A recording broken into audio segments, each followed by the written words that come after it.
flag 35 times around. It's the final round of the Low E Insulation Spring Showdown for the World of Outlaws NOS Energy Drink Sprint Car Series.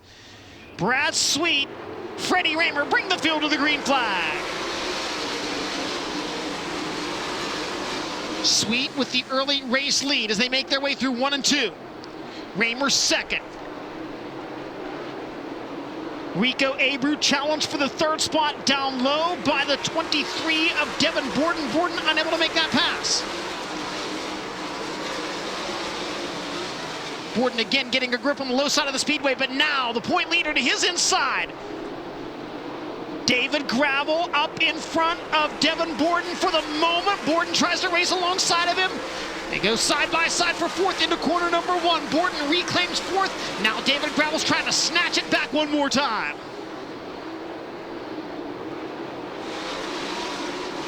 Slider for the third spot. Devin Borden gets by Rico Abreu. Devin Borden up to third. And now Raymer all over the race leader in traffic.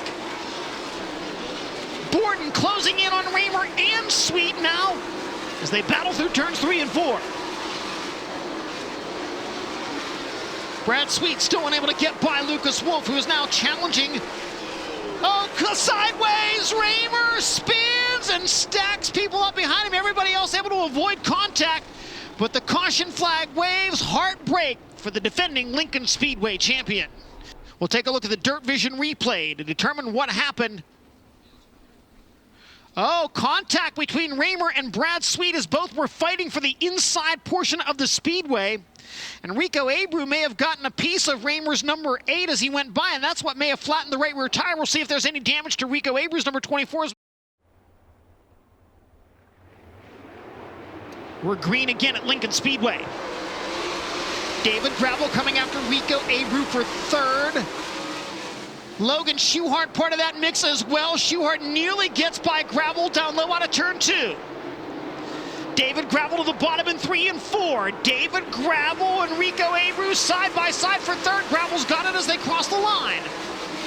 Abreu tries to return serve in 1 and 2 on the bottom portion of the racetrack, but the momentum belongs to the current World of Outlaws points leader. Logan Schuchart now challenging Abreu for the 4th spot down low in 3 and 4, but can't find the traction there. Car slowing on the inside of the speedway in turns 1 and 2. Caution flag will wave. The 44 of Dylan Norris slowing to a stop. We're ready to go green in the Seafoam restart zone.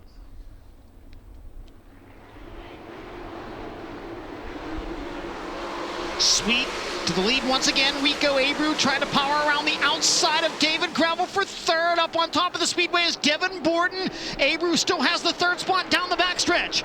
Rico Abreu back into 3rd and looking for more, but can't make anything happen down low in corners 3 and 4. Carson Macedo now into the top 5 and challenging David Gravel for 4th on the bottom in 1 and 2.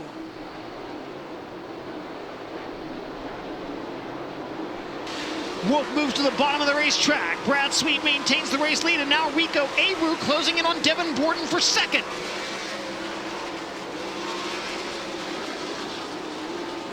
Abreu by Borden. Rico Abreu up to 2nd and looking for the lead now in 3 and 4. Abreu catching the Napa number 49. Abreu to the inside in 1 and 2, looking for the lead. They'll go side by side down the back straightaway. Californians battling for the top spot in Pennsylvania. Rico Abreu takes the lead in turns 3 and 4. Abreu, your leader on lap 23. Next time by, 10 laps to go. Carson Macedo now to the inside of David Gravel, racing for the 4th spot. Macedo slides up the banking in turn number 4. Gravel cuts back underneath him. David Gravel still 4th as they cross the start-finish line. Macedo again to the bottom in turns 1 and 2. Carson Macedo now clears David Gravel. Macedo now with Logan Schuchart to the inside of Gravel as well. Slider there in 3 and 4. Gravel back to the inside, but Logan Schuchart into the top 5. 9 laps remaining. Logan Schuchart to the top in 1 and 2, looking for a run on Carson Macedo in traffic. The race for the 4th spot into turn 3. Schuchart to the inside, not enough room to try to slide up in front. And now maybe an opening for Justin Peck in the Book Motorsports number 13. Peck moves to the inside in 1 and 2, gets by Logan Schuchart. Schuchart trying to come back underneath him. Very tight racing there down the backstretch. Justin Peck and Logan Schuchart racing for the top 5. Rico Abreu to the top side of the racetrack in turns 3 and 4 and down to the white flag. 1 lap remaining. Works the middle of the speedway in 1 and 2 and takes it down the backstretch.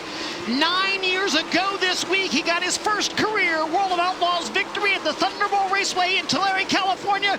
Tonight, it's double digits for the driver of the 24. Rico Abreu wins at Lincoln. Brad Sweet 2nd, Devin Borden a career best 3rd, Carson Macedo 4th, and Justin Peck in 5th. And Rico Abreu headed up top to celebrate in style at Lincoln Speedway. Really thankful. Thankful for my guys, man. They do an unbelievable job, just communication side of things, just working through things. This is a new learning curve to everybody here with being on this tire, and I didn't even know we were changing tire compounds till tonight when I rolled into the racetrack. I just thought everyone was joking around when they were talking about the tires, but just thankful for Ricky. This is where experience really comes into play as a veteran crew chief, and Zach Middlebrooks is doing an unbelievable job on my car, and Brady Forbrooks on our car this year, who's become a huge asset to our team, and and Mike Herb, I know you're watching, Rich Stadelhofer, Chris Weiser, Marty Mello, he's become a huge help to my race team with Pepper Jack Kennels, so it's, just thank all the fans for sticking it out, man. This is cold. I'm not used to this kind of weather. I've never been to Pennsylvania in March. We rolled through the turnpike and came through the Tuscarora Tunnel, and there was snow on the side of the hill, and I was just like, there's no way that we're racing, and we're here. So this is, just critical thinking on World of Outlaws' part to start a little bit earlier and, and put on a good show, man. The track was unbelievable there.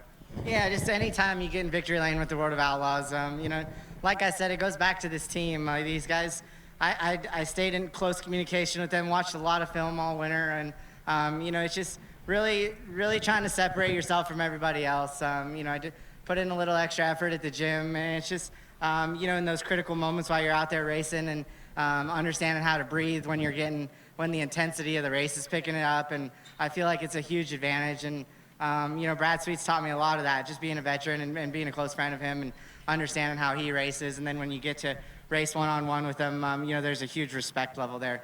I was a little bit off in the beginning of the race there, but I just really, really told myself to be patient and know how Ricky Warner adapts to these cars and how our car really, really came on towards the end of the race. And once the fuel load burned off, and the back of my car could travel a little bit further, I could run it a whole lot harder. So, lap traffic, 31 cars out there, it's, it gets difficult, and you guys got guys running side by side, and the pace of the race changes in front of you, and it could really, affect winning or losing these races. Yeah, I thought my tire was going down, and then it's just, but it sounds like it just knocked the ladder out and probably made me faster. So we talked about bringing our driver in a little bit further, and, I just did it for him halfway through the race. For live coverage of every World of Outlaws event and for extended on-demand race content, visit dirtvision.com. For full race results, features, and series news, visit worldofoutlaws.com.